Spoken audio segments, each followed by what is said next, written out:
Over the last 6 to 8 generations, but especially in the last 2 to 3, Westernized populations have been plagued by a plethora of chronic, non-infectious diseases termed as civilization diseases. These include obesity, diabetes, cardiovascular disease, cancer, autoimmune disease, and more, all of which are rare or absent in hunter-gatherers and non-Westernized populations. What is the root cause of the prevalence of civilization diseases? It's the Western diet.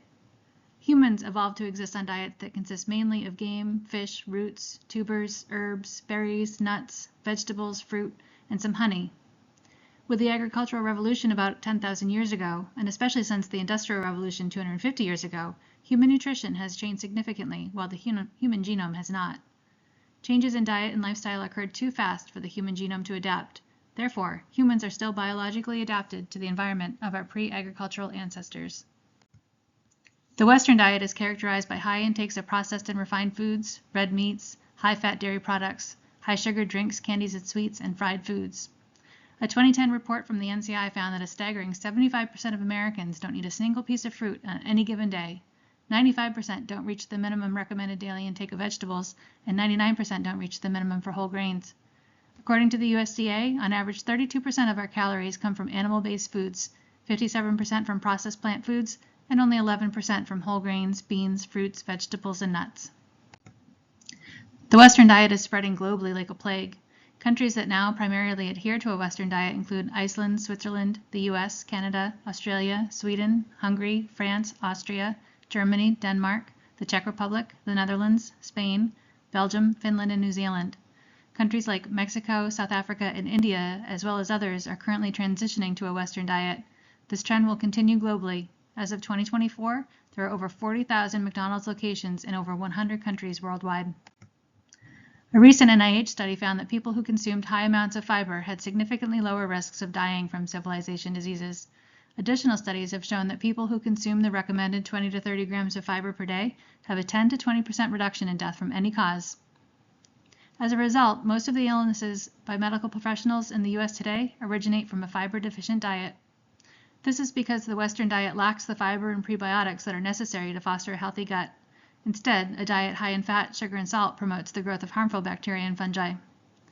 Ancient humans consumed more than 100 grams of fiber from plants each day. Today, the global average levels range from 15 to 26, well below the recommended 20 to 35 grams per day.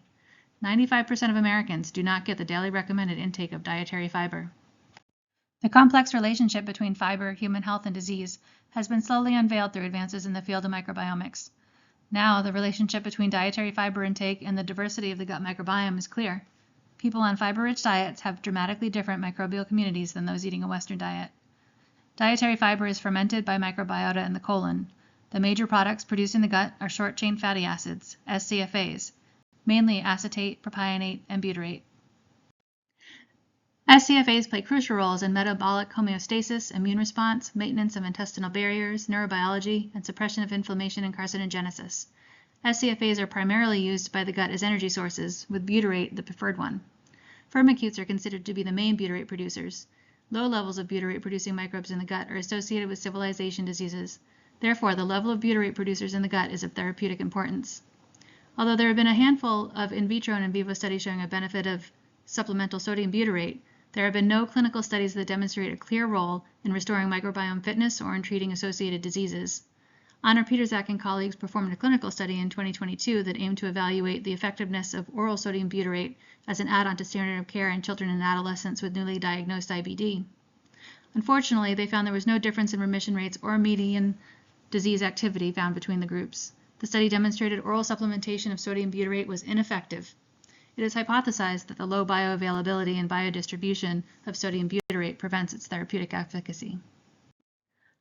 Unfortunately, there is no magic pill to take to restore the impact of a low-fiber Western diet on your microbiome.